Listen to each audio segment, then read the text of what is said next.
everybody, it's Stephanie Graham, Sopreneur, and today is day 2 of the October 2022 Build a Memory Bear Business Workshop. And so I have all of this in a playlist on my YouTube channel. I'm not sure where you're watching this video, but hang out with me for a few minutes. Each video is kind of short.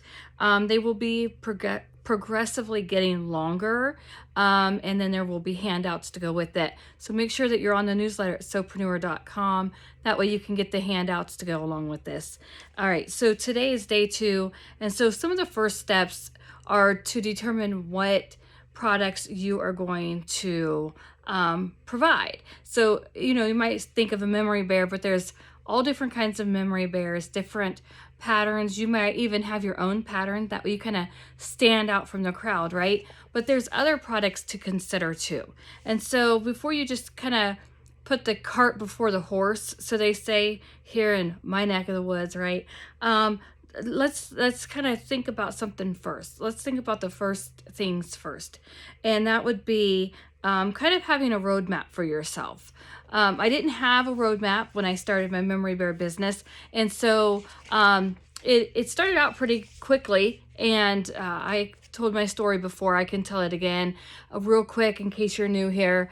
I've been sewing since I was 7. So I've been sewing for over 40 years.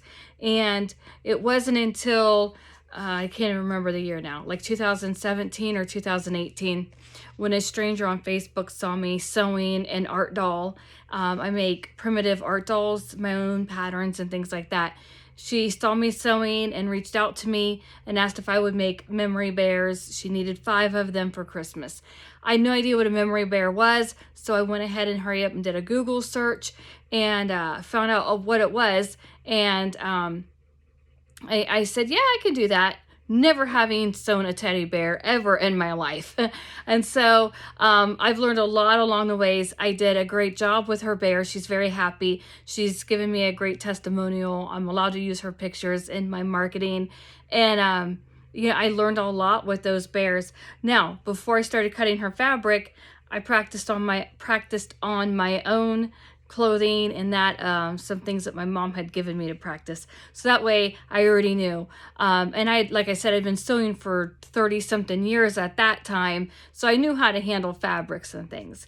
But as far as a business, there was no plan in place. And so I quickly became burned out and kind of put that sewing business aside for a little bit because I didn't have a plan. I did not have anybody to talk to, and the people I reached out to didn't want to talk to me about their little industry secrets and how they ran their business. And that's one reason why I started the How to Start a Memory Bear Business.com. It is literally a memory bear business workshop. I literally take you from thoughts of selling memory bears or keepsakes and teaching you all the ropes that I have learned over the years. So be sure you're subscribed to this YouTube channel. Like I said, the videos have been a little rough going. Just bear with me as I'm trying to get settled into a new place and a new rhythm and routine with my personal life, but also with my business. And now I have the online business coaching, and I also teach these classes. So it's been a very interesting 2022, and I became a grandma for the first time. So a lot of changes rather quickly. So today is day 2, and you need to have a roadmap.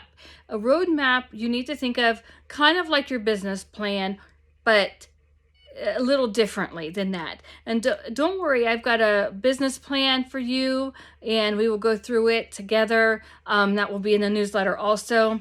But right now, I just want you to think, what do you see for yourself in your business? What do you want out of it? I've had students say they just needed to make like $1,000 more a month. So I do have that, how to make $1,000 a month in your memory bear business. I have that for sale in my Etsy shop for like $1.99. So you can totally go over to Etsy and buy that today if you wanted to.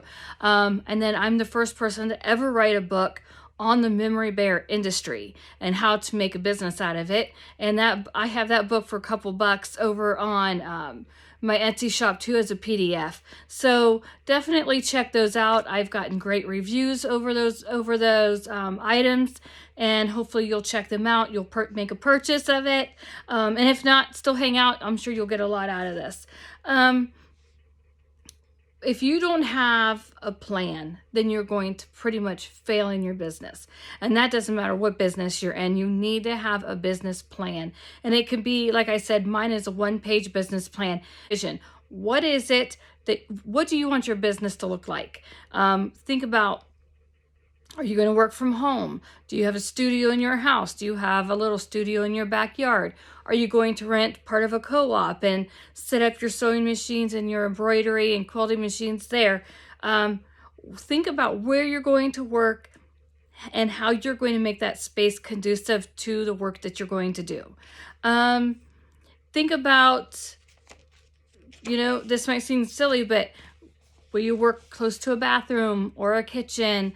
Will you have your own private space if you want to record, taking pictures? Is it going to be clutter-free? Now, trust me, I understand when you're going to have bits and bobbins and thread and all that all over the place, and that's typical. I'm not really talking about that as clutter. That's a creative chaos, right? It's not necessarily disaster or chaos or clutter. I'm thinking, if you, like I started in my kitchen at the dining room table with these memory bears, and I just had to clear everything away and then pull everything out when I needed it. So nothing stayed out. Everything I store, all of the orders, I do have a packaging video on that, how I organize and package the orders that close up when they come in. So look in the playlist for that, and I'll probably update that anyways. I still do the same thing, but I don't know if you want to go through like 500 videos to look for it in my playlist. Decide, are you going to work full-time or part-time?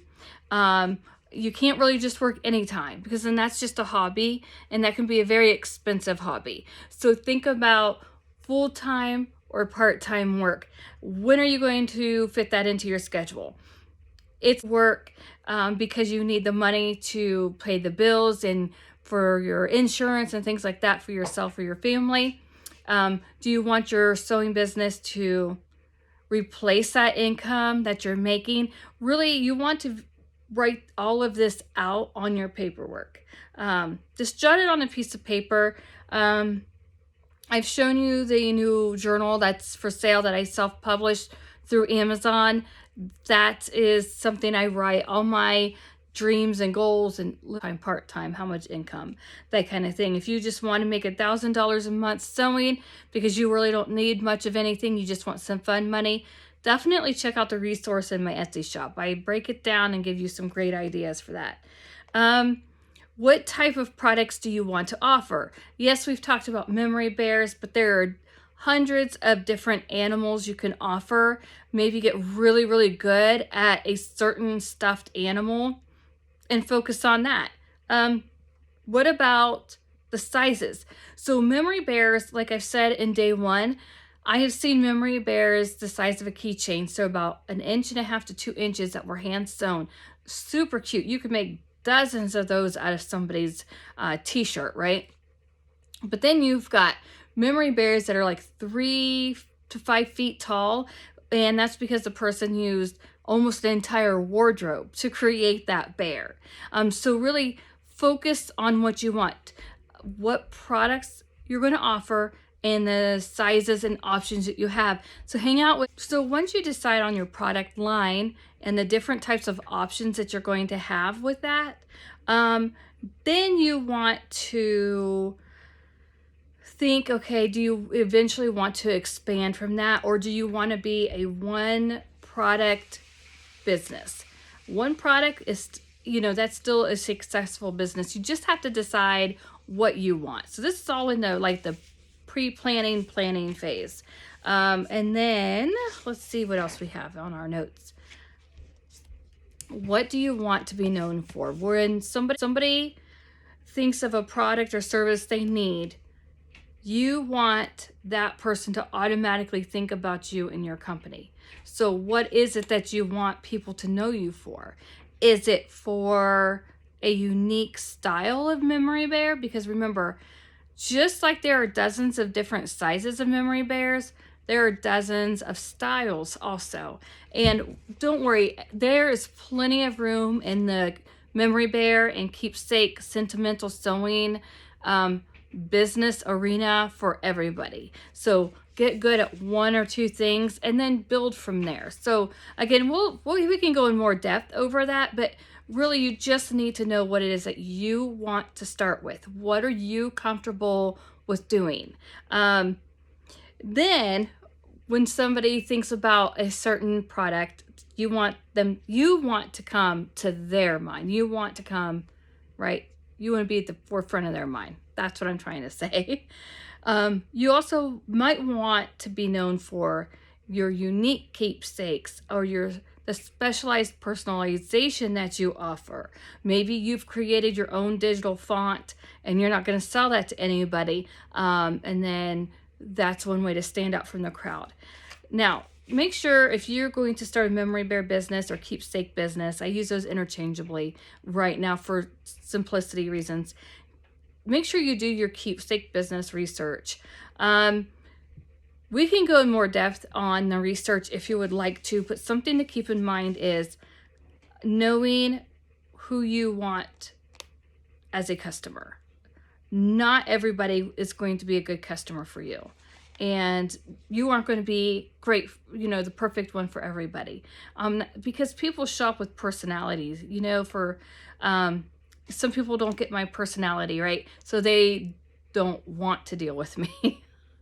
And then other people get how I am, and they love to be around me. But we're all the same, right? We all have a uniqueness, so we're not all the same. That's what I'm trying to say. So use your uniqueness to your advantage. Again, that's going to help you stand out from a competitor. Now, when I say competitor, not everybody that makes the same products you make is your competitor or your competition, mainly because the way you do things is differently than the way they do things. I have noticed with my past students, we have all used the same memory bear pattern, but our bears do not look the same. And I think that's really neat. And that really, it's just a unique trait for each of us. Also know,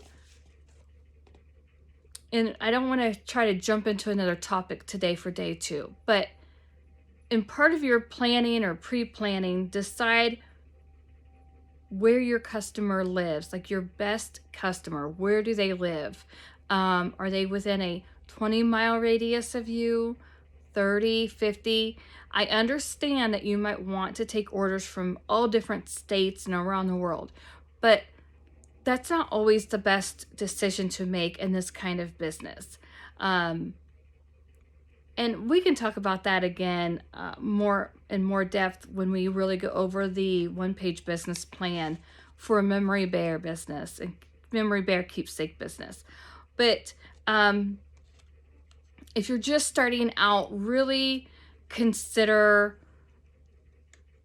maybe working within a certain mile radius of where you live, or maybe where family lives, that kind of thing. And the only reason I say that is because if you're going to do some competitor research, so let's just make up a zip code. Maybe your zip code is 22222, right?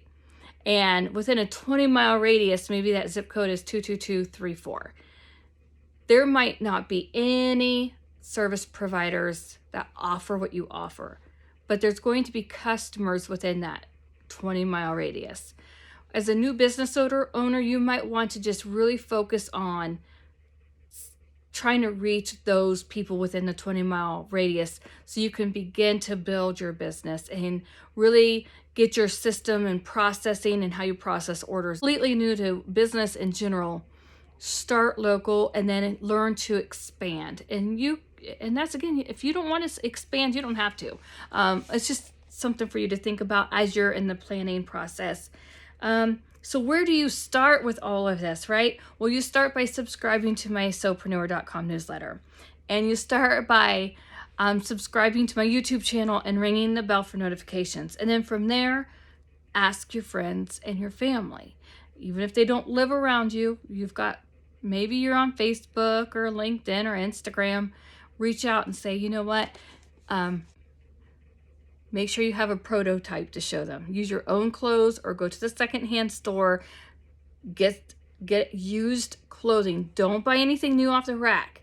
You want something that's used and worn, all right? Because you need the practice using stabilizer, and we'll get to that in a second, but have a prototype and say, hey, here is this bear that I made, or whatever you're making.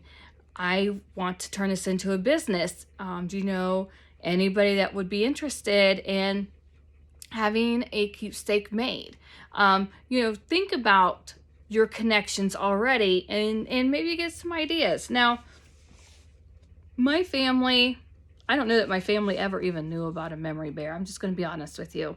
I'm going to say we, because me and my direct family did not know about memory bears or keepsake sewing. When my youngest daughter passed away, Hannah, she was 14 months old when she passed away, and that was at Thanksgiving of 2001. We didn't know anything about this, and here I was sewing. I would make curtains and pillows and occasionally make an outfit for my kids. I had no idea this was a thing. Had I known that, I would have been able to do different things for my 4 older daughters, okay? But fast forward to now, and I know it is a thing, and I know how important these services are. And we will go ahead and we'll talk about other things in business in depth. But I think between day 1 and day 2, I've given you a lot of things to think about, to start making your notes. And if you're watching and you've already started this business, hang out with us, because you know what? I think there's strength in numbers. And if you are already successful in this business, I'm sure that I have some friends and followers and fans that would love to have some ideas from you. So reach out, let me know, leave a comment under the video. And I do ban trolls. So if anybody's rude or snarky or trying to solicit, I do ban them and I report them. I want this to be a fun environment, a safe place, and where we can grow and learn together. All right, guys, it's Stephanie Grams, Sewpreneur.com. Be sure to subscribe to the newsletter and YouTube. Have a great day, guys. Bye. Hello. It's Stephanie Grams, Sewpreneur.com. I often go by the Memory Bear Business Coach because I teach the business side of sewing when it comes to your sewing business, but specifically memory bears, keepsake, and sentimental items. Real quick tip, sign up for the newsletter. October, November, and December are going to be great months this year. Everything I used to charge for my online courses, I now offer on my YouTube channel, free or discounted. So be on the newsletter so you can follow along.